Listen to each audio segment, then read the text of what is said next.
Hi everyone, welcome along to the first podcast, Rob Kane Complex Podcasts, where every couple of weeks I'll bring on guests from some of my favourite things, like world of sport, world of comedy. And what a guest to kick us off on the first edition of Complex Podcast. We've got the one and only youth darts champion, Mr. Mitchell Lawrie. Mitchell, how you doing, sir? I'm not bad, yourself. Good, thanks very much for coming along. No problem, great to be here. Have you ever seen Clobber before? I have indeed, yeah. Our sponsor, Clobber. Yeah.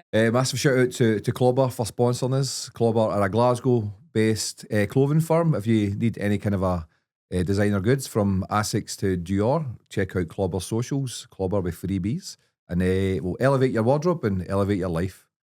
Colney. Somebody might not know who you are. Tell us a wee bit about yourself. Obviously, my name's Mitchell Lawrie. I'm 15 years of age. I'm from Renfrew, and I'm the 2 times youth world champion. I'm the world number 1 in the WDF system, and I just love darts. So talk to us. Why darts? Why did you get started? Because I imagine a lot of you guys your age are into football and all that, but why darts? Just really my grandpa, to be honest. Obviously, the dream when you grow up is to be a professional football player, but the chance of becoming a professional football player is very slim, as we know.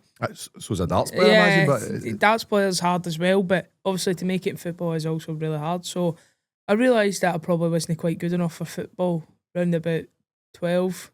And I just started playing darts, and it just really kicked off from there. Nice one. Now, you're being slightly modest when you say you just kind of kicked off from there.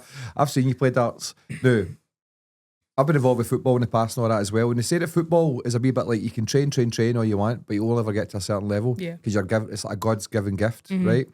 Now, you're one of these guys who I think you've got the God-given gift because you can throw. I can't throw a dart for of my life depending on it, but you're a natural, right? So, how much of that do you think comes out of practice? How much is it natural ability? What do you think? No, a lot definitely does come down to the practice because when I was maybe not putting as much hours in, I wasn't as good. Then last year I really kicked on. I really liked to do everything. I set my goals and I completed my goals, to be honest. My goals were to make Lakeside, win it, make the Ali Pally and the GDC, win it, and I done that.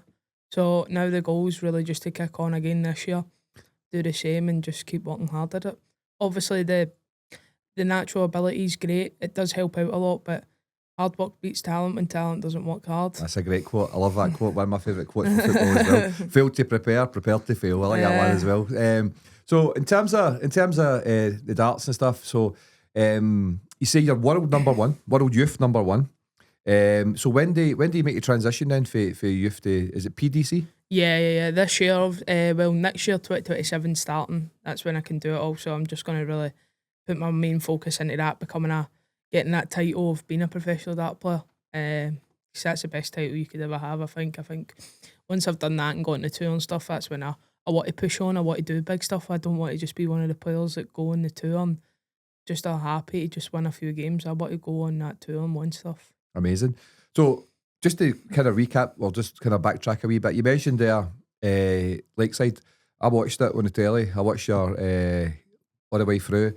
Now, just to let people know, you played in the adult Lakeside tournament, am I right? Yeah. And you got the final with that? Yeah. And you nearly won that. Talk me through that game, because you were 3-0 up, is that right? Yeah, I was 3-0 up. Cheers for that, Rob. I was 3-0 up. Against a professional. Yeah, he is a professional dart player now. He went to Q school, we got his card. Jimmy's a great player. Mm-hmm. I knew if I didn't stay on my game, he would have brung it back. Mm-hmm. To be fair to myself, I didn't play bad. He just played really well. He was unbelievable as soon as he went 3 sets down. You know, he hits a bull finish when I'm waiting on 94, and I was feeling really confident to take out that 94 to go 4-0 up in sets. Going into the break, I'm still feeling really confident. Come out, he makes it 3-each. I still think it's my set, my throw. Then it went 4-3, then it went 5-3, and then it went 6-3. Obviously, you know, in the last leg, he missed 3 at it. I had the chance at 107, and obviously going for double 14, I had the big 11, and I think, yeah, my luck's done. That's me, I'm done. But no, Jimmy's great. He was a great guy to me. He was always so just nice to me. Like he just, it was like a big brother, really. Have you ever came across darts players without naming names who are maybe not as supportive to yourself, maybe see you coming through in that tournament maybe thought, maybe who is this wee guy, that kind of vibe? Yeah, obviously there's hundreds. There's Hundreds, but name yeah, some. Oh, don't and, do that. it's just hundreds that have got jealousy and stuff. You Mhm. know, it's just people that are jealous. I don't know why. It's just a thing that happens in life, isn't it? Mhm. You've got older guys that are probably seeing me winning tournaments and thinking, why is this wee guy winning tournaments? You know, but it just happens in darts, and I just need to deal with it. I know there's hundreds of people out there that will be jealous of me, and every time they play me, they probably want to smash me. I just need to be ready for it. But you know what? That tells you that how well you're doing, doesn't it? Yeah. Because if they want to beat you, if you became this kind of scalp for them, then that shows you how well that you must be doing and everything else. Is it Jimmy? What's his name? Jimmy what? Van Sheen. Jimmy, he's Dutch guy. What's his ranking in the world just now? Do you know? He was world #1 in the WDF system. Aye, that's what I mean. But he just went pro. Mm-hmm. So he's not done any PDC stuff yet. Aye. So right now he won't have a ranking. But he was a WDF #1, is that right? Yeah. And you basically pushed him all the way. Yeah. You probably should have beat him. Yeah, I had chances, you know, but you know, you live and you learn. I'm only joking. You did brilliant. You were absolutely amazing that tournament. Cheers. And the fact is, you just played the youth final. Was it 2 days before it? Day before it? No, same day. Same day. 3 hours before it. Wow. Yeah. Wow. So you played the youth final. All the pressure of that. You won that. Was it 5-1 or something? Was it 4-2? I won it. 4-2? Yeah. You won that. So you won that. All the pressure of getting to that. Even, I mean, that's a massive achievement in its own right. Yeah. And then right on the back of that, you had to then go and play the adult final. So how much shit is down to mentality, I think, as well with the darts? Hundreds. I had to come off my high horse as soon as I won the youth final. It was no celebration time. It was food, practice, back to it. Mm-hmm. How do you? So what do you practice? See, you've just won a big tourney, right? What do you then go and then start doing again? Are you just throwing? Are you doing checkouts? What are you doing? Well, I actually thought the women's final was first to 5. It was only first to 4, or maybe first to 6. It was only first to 5. So I was just sitting down, then I realised there was one more leg, and I was like, oh, Jesus, I better go practice. So I went out on the stage with no practice. I was like, oh, no, this isn't going to happen, is it? And then I won 3 sets in a bounce. I was like, maybe I shouldn't have Do you feel a difference between when you practice and don't practice? Is it like football, I guess, like warming up, you get in a game, you can do a hammy and that? It's like if you don't stretch in football, you've got more risk of pulling something. You know, it just feels much better, more comfortable. The dart feels more comfortable in my hand. If I picked up a dart right now, I've not thrown all day, for example. Aye. If I picked one up right now, it'd feel weird in my hand. If you give me 20 minutes, 15 minutes, it will feel great. Brilliant. So what does it mean to you in terms of your very first title, right? What was your very first title? Can you remember? I actually can't remember. Your mum remember? Mum? No? It might have been, I think it was a Gibraltar qualifier or something like that. JDC Scotland. Right. You're #1 in that just now as well, aren't you? #1 in GDC? Yeah. Which is the Junior Darts Corporation for people who don't know. Yep. But no, I won that, and that's when I kind of believed in myself a lot. And then I went down to the foundation tour. I won the whole thing overall, and that was kind of the first big thing that I won. Mm-hmm. And then we went to started to do the WDF circuit this year, and really that's when it took off, because last year I seen people at Lakeside, I'm not going to name names obviously, that I thought I was better than, and they were up on that stage. Aye. And I'm not going to lie, I was jealous of people up on that stage when I was sitting in my house. I wanted to be there. So I said to my mum, I want to go and do that. Mm-hmm. And yeah, I went and done it. You smashed it. Yeah. You went and won it. So Ali Pali next then? Ali Pali hopefully next in 2028 World Championship it would need to be. But you know, playing up in Ali Pali was great as well. It was such a great experience. It's the only time I've ever been nervous in my life. Was it a GDC final you won on Yeah, that? I think I had about 4 voice cracks when I was celebrating, but that doesn't matter. I'm just I watched that actually.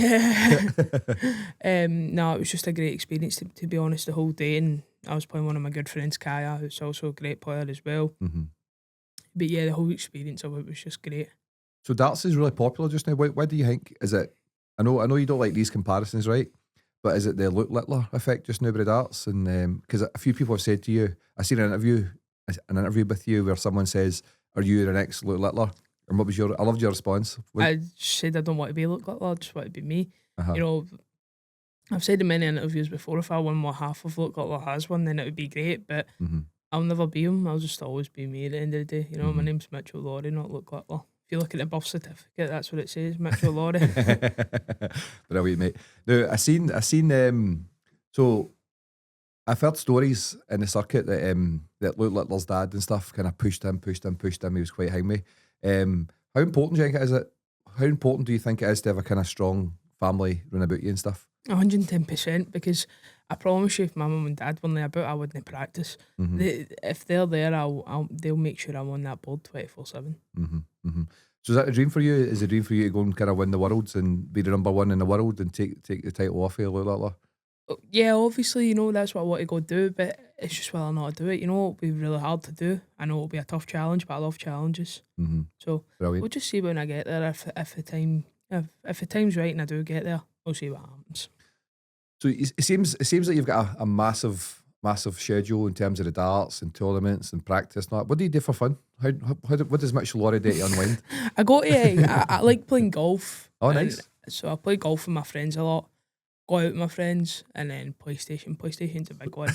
I usually probably too much PlayStation, to be fair. What do you play on the PS? I play usually FIFA or GTA. By the way, I like a round of golf on the PlayStation as well. Aye. Yeah, I always beat my pal Jude on the golf game. Shout out to Jude. When I was younger, we used to play. I used to have. You probably won't remember this. I think you all probably remember it, but I used to have. No joke. We used to have a Mega Drive, a Sega Mega Drive, and I had Tiger Woods PGA like '98 or something. Right, and what we used to do, me and my mate used to cheat it. We used to see before every shot. We used to save the game for every shot, and see if we hit a bad shot, we just couldn't just save and then play it again. Yeah. Aye. So you were cheats. You were cheats then. You didn't play the game. You still cheats. Everybody cheats once in a while, don't we? You ever cheated at darts? No, I'm not joking. I'm not joking. So golf. What do you play after golf? You got a handicap? No, I've not even got one yet. We were doing one up at Gledick, and then the darts just went crazy, and then I just stopped. But my home course is Renfrew Golf Course. I love it there. Just go down, meet all my friends, go down to Renfrew Golf Course, get around. Amazing. Get food off Graham and Shirley. Shout out to them. Shout out to Graham and Shirley as well. What's the snack bar called? We'll get everyone next time. Getting more sponsorship. Clobber of agent. Excellent. So in terms of if darts don't, say in a crazy parallel universe, darts never worked out for you, what would you go and do with your life? I'd need to be a landscape gardener the rest of my life with my grandpa. So I hope darts does work. Aye. I'm sure it will, mate. I'm sure it will. You've got right mentality and all that as well. You play with my wee boy plays darts as well, Noah. You've played a couple of games with Noah, and a lot, even you play in the West of Scotland Darts Club as well, and a lot of the wee guys kind of look up to you. Do you feel any pressure when a young team are kind of looking up to you and all that, maybe seeing they want to be the next Mitchell Lawrie to a certain extent? Do you feel that pressure or? No, not really, because obviously the comparisons are great, and if people want to be me, then I must be doing something right anyway. So if I'm losing games and people are still coming up to me and try to high five me and all that, it's just wee guys. They are great at times, honestly. They are great. There's a lot of wee guys in the West of Scotland Darts Academy that are great. They just need to keep sticking at it, and if they keep going, I'm sure there'll be a few that comes and joins me, hopefully. So that's good then, that's good advice. So I guess I was going to ask you then, what advice would you give any kind of young darts players coming through? So just kind of keep practicing and keep the heat, essentially? Yeah, just don't listen to outsiders. Just don't listen to anybody that's outside you. Whatever your square is, keep it small in darts, because there's a lot of jealous people out there. That's good advice. So to finish off with, what's next then? What's next for Mitchell? I'm away on Friday. I'm going to the GDC 1 Mil World Masters up at Bradmore Farm. Broadmoor? Is that what it's called? I don't know, is that not? Is Broadmoor? No, Broadhurst I'm thinking about. Is that not a mental institution? No, come on.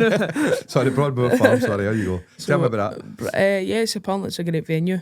I've never been before. We've got to stay in a hotel in Spa. Very nice. But it's got a golf course in the back of it. Paid for by? The mother. Nice one. So I'll be going to play golf or she can have a spa. Oh, nice one. A spar or a spa? A spar. I was going to say, so you go to Spa and get a meal deal. You're out playing golf.